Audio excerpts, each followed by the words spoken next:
Nvidia. Nvidia is leading away. Everyone knows about Nvidia by now. Used to be just a graphics card company producing graphics card for gamers. Then it kind of moved to miners, and then it went back to gamers, but now it's all about AI.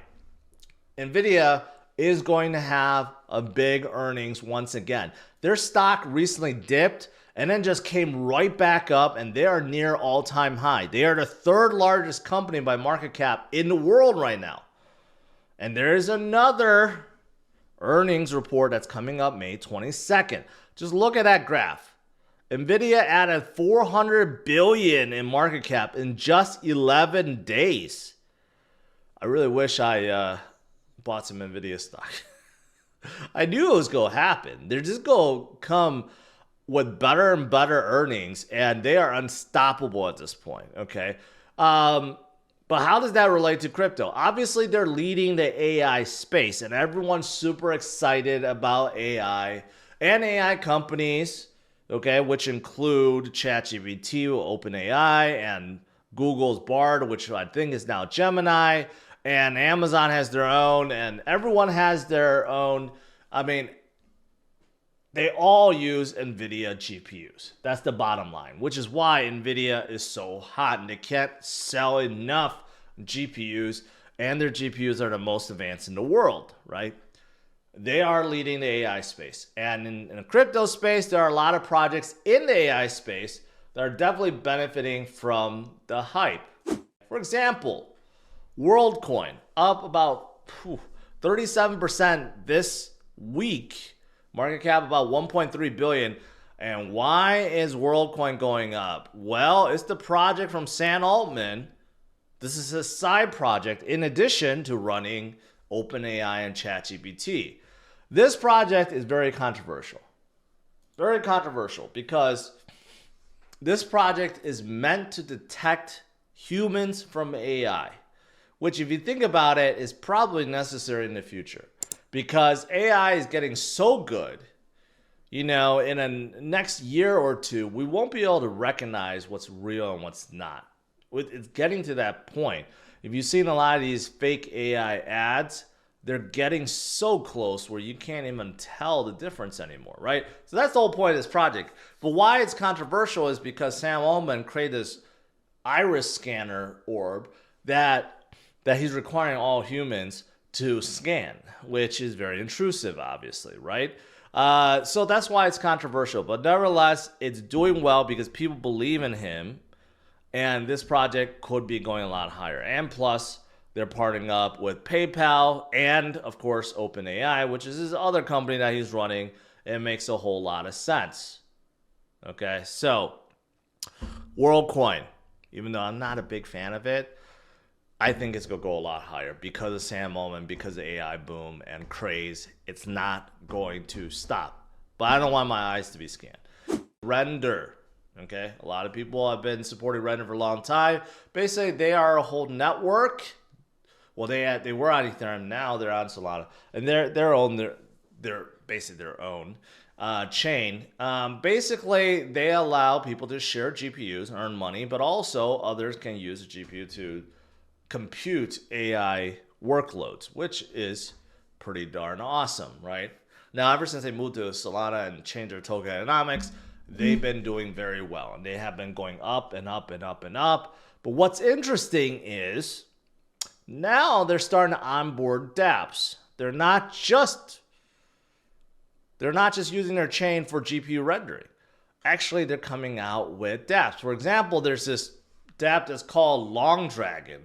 This is going to be a very first project, and this is all about basically everything. Staking and Launchpad, which launches more, right? And that's what they are. So Render's kind of interesting to me because now they're trying to become an L1 and trying to bring dApps aboard. But the main mission, of course, is still GPU sharing and AI processing, right? So pretty good. Another project in this space is Near. Now, Near is a L1, traditionally a L1. I've always labeled them a baby Solana, but now they're no longer babies. They are absolutely huge, okay? From metric standpoint, TVL is at 335 million. Daily active addresses at 1.2 million. Stablecoin market up 176%. All fantastic numbers. That's why they are climbing CMC at a crazy rate, and they may be in the top 10 in the near future. They are blowing up. If you look at active addresses, yeah, going upwards, right? And here's the thing. They're also an AI because they are coming out with near tasks, which is basically an AI marketplace for, basically they say it's a self-service plug-and-play solution liberating users from constraints, okay, cost management, service options. Basically, it's a marketplace for people to monetize their skills and knowledge, and you could build algos and models and data sets and whatever else.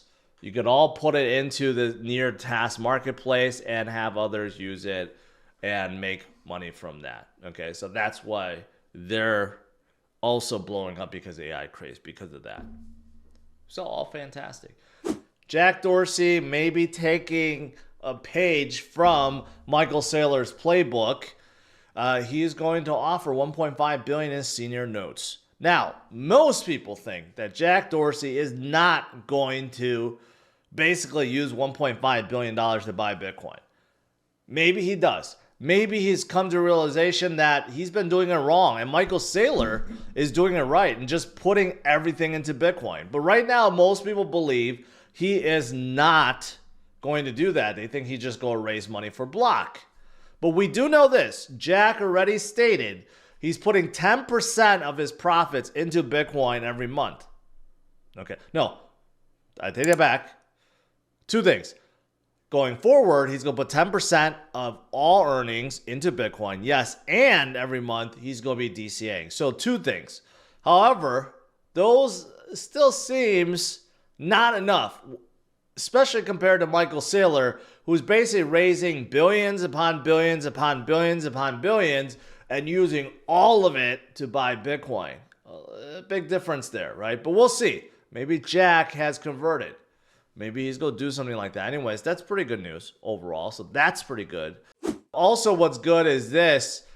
Inflows today. We don't have the exact numbers, but we do know the volume today very high with Fidelity, with Grayscale, with BlackRock, with ARK, with Bitwise.